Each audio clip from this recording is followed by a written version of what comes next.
Hello, my name is Cassie Miller, and I am here today to talk to you guys about social phobia.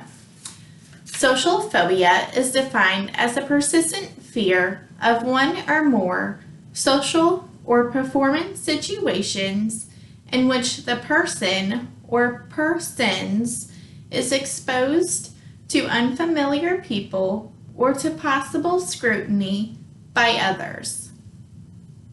The person fears that they will act in a way that is embarrassing to him or to herself. Examples of social phobia include, but are not limited to, fear of public speaking, fear of eating in front of others, fear of social contact. Things that can cause social phobia can include physical, sexual, or emotional abuse. Bullying and teasing by peers is also a factor, as well as family conflicts such as divorce and domestic violence.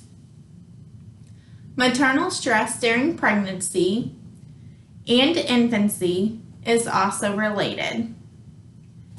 About 40% of social phobias appear before the age of 10 and 95 appear before the age of 20.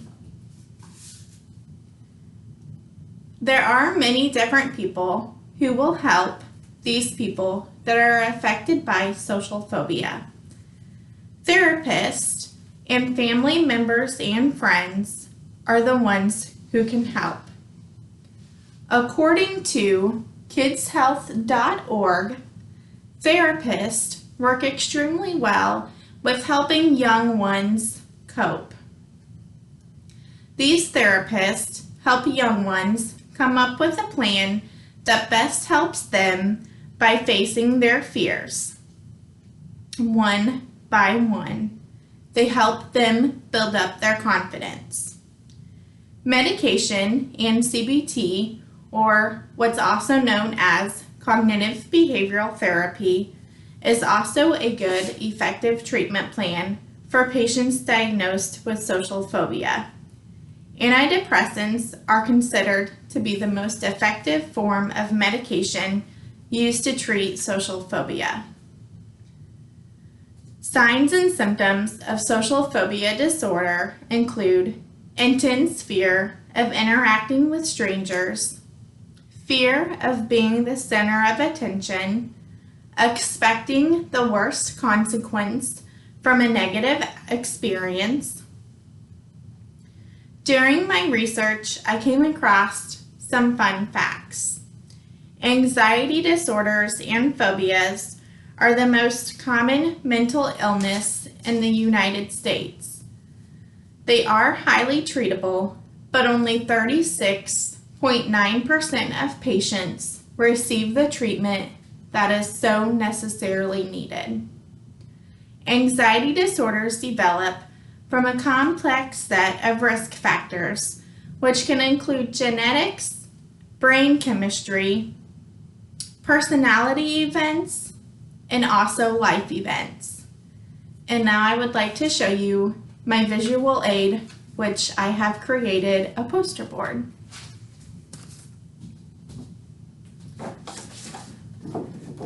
And my poster board explains the statistics of different anxiety disorders.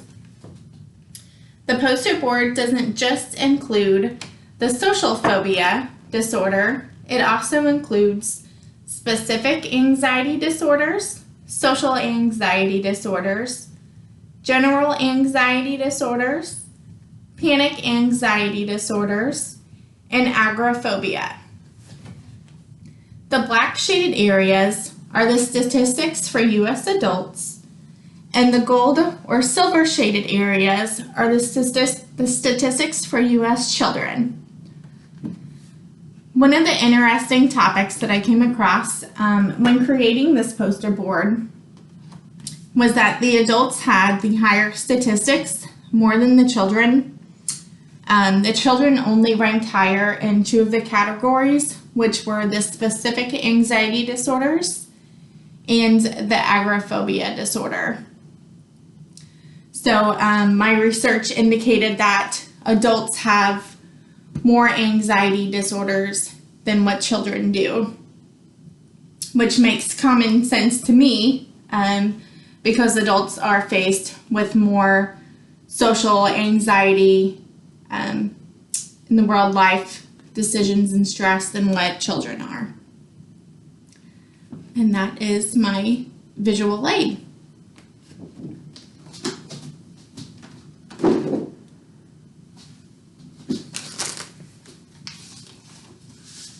Okay. Now for my case study, I'm going to talk about a mid-30-year-old man by the name of Jim.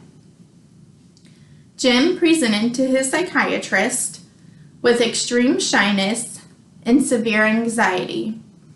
Jim lived at home with his family. He had 2 daughters, and he was married. He had a wife.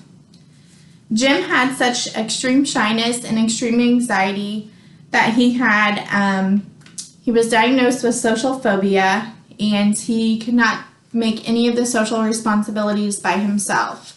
So his wife took care of all of the social responsibilities.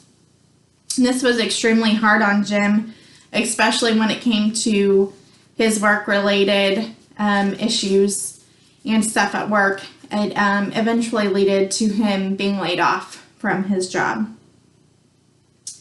So all of these issues brought Jim in for treatment to see his psychiatrist.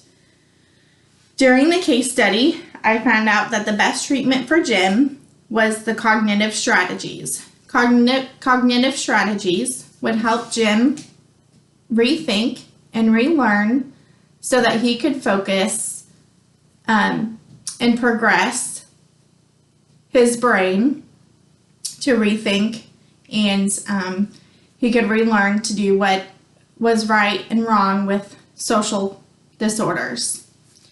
I also learned with my case study that Jim progressed extremely well with group therapy. Group therapy also works well with children and adults, with other children and adults who face social phobia on a daily basis.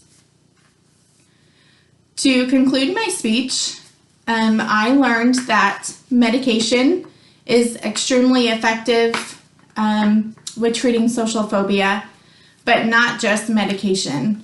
I learned that cognitive behavioral therapy can work almost just as well as what medication can, and that sometimes medication is not always the answer.